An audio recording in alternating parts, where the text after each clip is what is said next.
Hi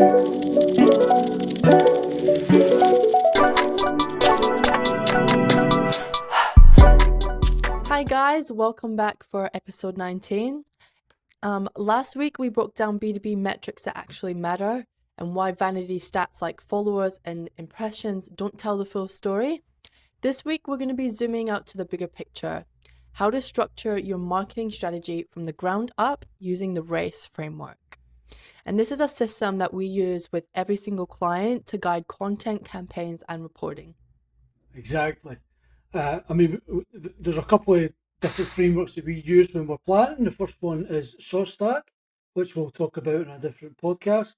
The other one is the RACE framework, which has been created by Dave Chaffee at Smart Insights.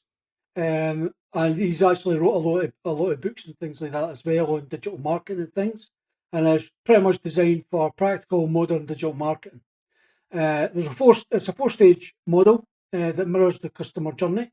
The first one is reach, which is to build visibility and brand awareness. The second one is act, which is to drive meaningful engagement. The third one is to convert, so that's to turn customer interest into action, to make them take action when they're on your website and things.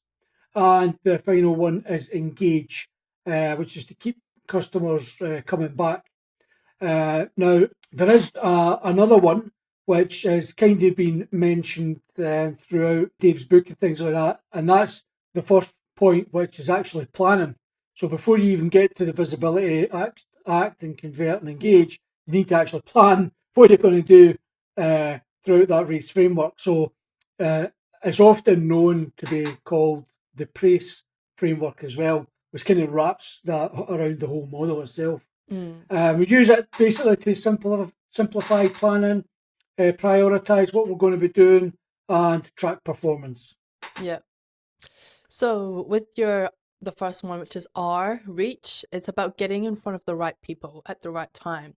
So the whole objective of this is to attract new traffic and build that brand awareness. And we do this through different tactics like SEO, paid media on both Google and Facebook, organic social as well, and PR and influencer partnerships.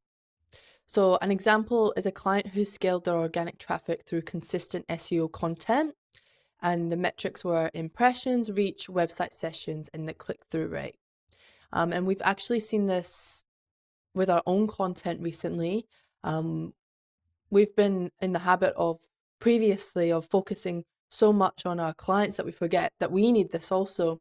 So this year has really been pushing us forward, and you can see the growth, which is we posted on LinkedIn. It's just, it just takes off. And it is about that 6-month mark that you see that you're getting in front of the right people. That's exactly what I was just about to say, Chloe. And the thing is, it's not about, in January, it's time to start a gym. No one sees the progress in a couple of weeks, so they bin it in February. And that's what happens with most businesses. They don't see the results quick enough because we live in that kind of society now where people want instant gratification. Businesses need to stick to the plan. They need to have that long-term view in place. And as you say, a lot of this stuff, although we do see a lot of we do manage to catch a lot of the low-hanging fruit and do see some progress initially, it's not until that 6-month mark where we start to see a massive increase in traffic, leads, and sales. And I think even just like brand growth, because with one of our clients, which we've mentioned previously, when we got to that 6-month mark is when they really started to get those branded searches. And that's when, your brand, over generic terms that people would usually type in. That's when you really know that your brand's really starting to grow. Well, that's exactly right. And I'll tell you something else. I mean, with the advent of AI, brand marketing is becoming more and more a requirement for a lot of these different businesses that would normally get the leads from Google and things like that. And because we've now got AI overviews, a lot of their websites just weren't performing. And you can see them actually starting to dissipate down the page on Google as these AI overviews take over. And unless you've got the best quality content and this goes back to the whole SEO and organic social, to be honest, because like AI and things is more based around kind of brand signals, for different websites and things. So whether you're using Quora, Substack, all these other question answer sites, not just Google AI, but all the different AIs, Perplexity and all that are using a lot of the brand mentions and a lot of brand signals, reviews and things like that to actually promote the businesses that they believe is the best business for that user's search intent.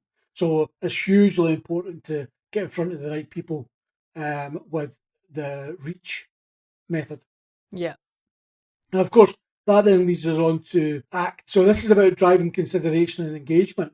And the objective of this is to get users to take the next step and explore, inquire, or sign up on your website. So with the first one, with reach, you're actually getting the brand awareness, and with ACT, you're managing to get them to the website and getting them to act or on the website, whether that's with landing pages, strong call to actions, lead magnets, and on-site engagement tools, which is what we recommend with all our clients. And that includes things like calculators, and we've got a few tools on our website which are completely free for people to use, like the UTM tag manager and things like that. That gets people, helps people become a bit sticky with your website. So if they're needing, the UTM tags converted, they'll know that, if I go to Adonis Media, I'll get this really cool tool that we can use. And that's getting people to take that action on your website. And what you're basically doing there is you're building that engagement with that prospect. Yeah. Metrics with ACT include things like bounce rate, pages per session, form submissions, resource downloads. How many people have used the tools, all those kind of funky stuff. Things like bounce rate and that. I mean, generally what you want to try and do is with the tools, you want people to engage with the website, which reduces your bounce rate, which means people are actually engaging with your site. And when people do that, Google sees that through their analytical tools and then promotes your website higher in the search engines, because it becomes then a useful resource for prospective clients. Yeah. And then we lead off to C, which is convert. So that's about turning engaged users into paying customers. And this is through different tactics with retargeting, email nurture sequences, or funnel specific landing pages. And metrics that you can use to kind of measure this is your conversion rate, your cost per acquisition, and your sales revenue. That's right. And the thing is about this is, retargeting, for instance, is actually targeting those users that have been on those landing pages or been at your website and have maybe went off because they've been distracted by Facebook. And then what happens is when they're browsing Facebook or LinkedIn, they see, or any other website where those ads are displayed, Yeah. they then start to see those ads. And everybody's seen it, right? Where they've went onto a shop and they're looking at a pair of shoes. I was And then just what about to happens say, is, and every website they then go to, they see these same shoes.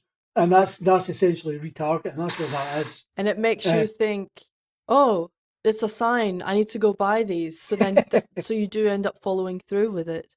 Yeah, absolutely. And of course, the email nurturing sequences, those actually only come into fruition when someone actually signs up to your blog articles, or you're giving away a free email course or something like that.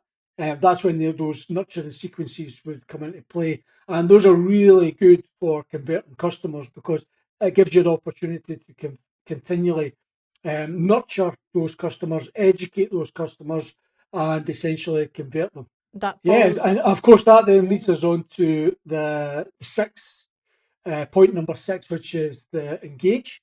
And this is all about building loyalty and lifetime value. Really, the objective of this is to retain customers, grow revenue, and create brand advocates. This is where your reviews and things like that comes in as well. So this includes tactics like post-sale email sequences. So if you're an e-commerce store, you've bought a product, you'll continually receive emails from the shop to ask you how things were. Can you leave a review? Here's a 10% coupon off your next purchase, etc., etc. So those are the post-sale email sequences. And any e-commerce store, whether it's B2B or B2C, should use those not just immediately post-sale, but right throughout the customer life cycle. Yeah, and you can see this when you buy things from a store, and then you'll get the how was your, how was your experience with us? Rate it out of, 1 to 10, or then the next one will be like, thanks so much for your purchase with us. Here's 10% off your next purchase with us. Like, we appreciate you so much. And it adds That's right. that sense of value, and now I'm inclined to go and buy more. Or if you see something you're like, oh, it's a bit, expensive, I'm not going to buy that, and then they send you 10 or 20% off, and you go, oh, well, you know what, it's 10 or 20% off, like I may as well buy it. Yeah, It and I gives mean that.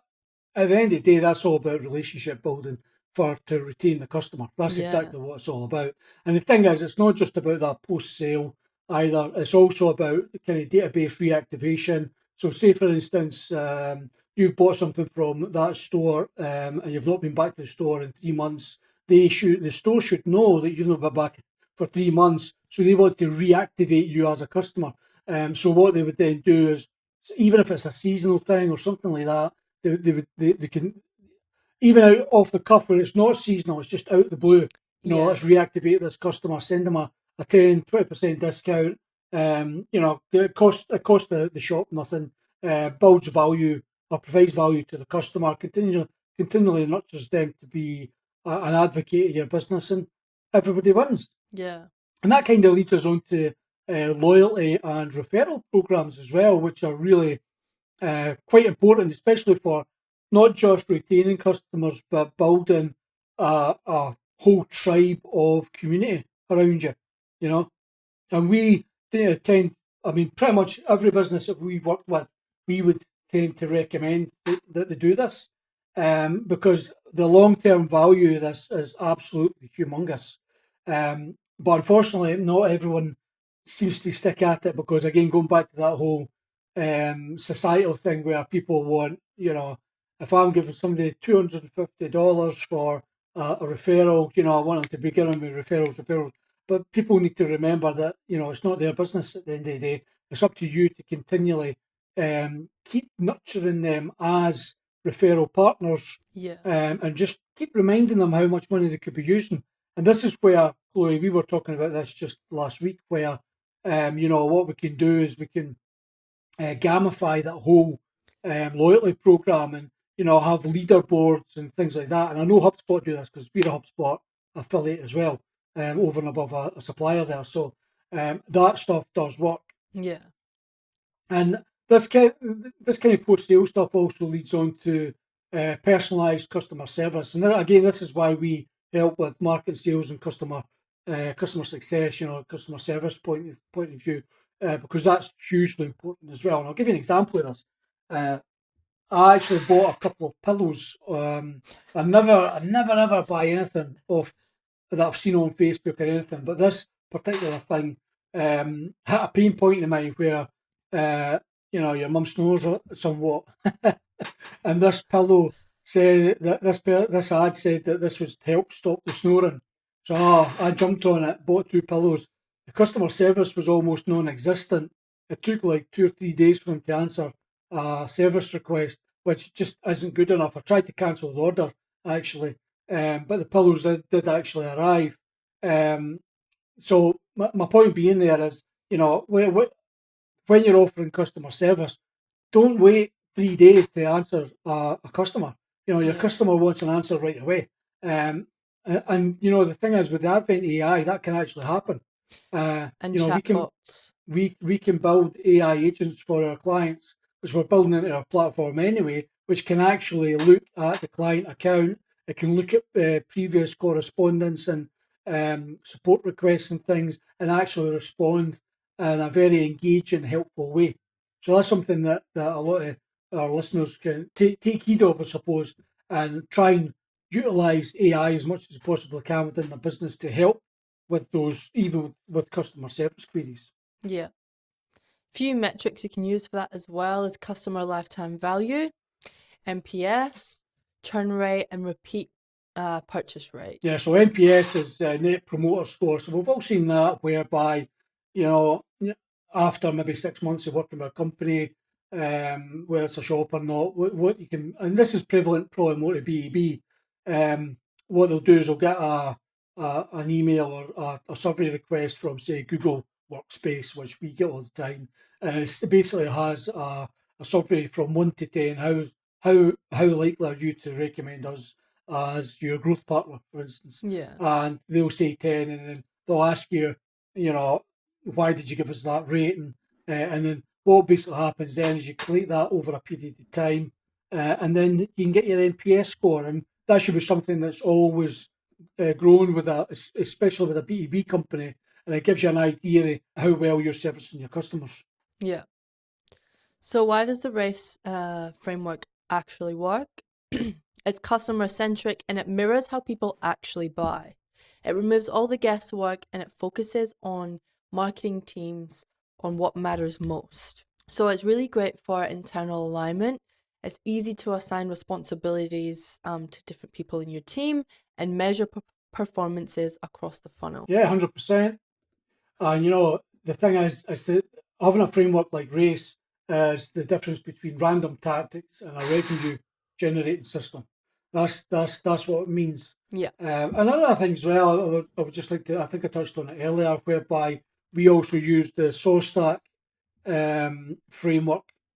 Now, basically, what happens there is SawStack is a fantastic framework on its own, but you can actually integrate the RACE framework as well within that, just to make it an absolutely solid Strategy. or planning framework and execution, and allows you to control the costs and everything as well. So yeah, uh, uh, we do have some articles on our website about SourceStack Yep. and Trace, and we're in the process of developing one which shows you how to integrate SourceStack with Race to get the best of both worlds. Yep. I'll link both of them down below, and once we do have that other one, we'll link that down below as well. All right, so we have some actionable takeaways for you guys to do this week. So first, I want you to audit your current marketing strategy and map everything to race. Find gaps in the journey. Where are your leads actually dropping off and how can you fix that? Build simple KPIs for each different stage and start using the race in your monthly reporting to align your team efforts and show progress. And remember, keep it simple. Race isn't a trend, it's a system, and a system that works. So next week, we're going to be diving into Google's new AI overview, which we mentioned earlier, and how it's reshaping SEO as we know it. We'll break down what the updates mean for rankings, content strategy, and how to future-proof your marketing for the new AI era. Exciting. Perfect. All right, guys, we'll see you on the next one. Thank you. Awesome. Bye.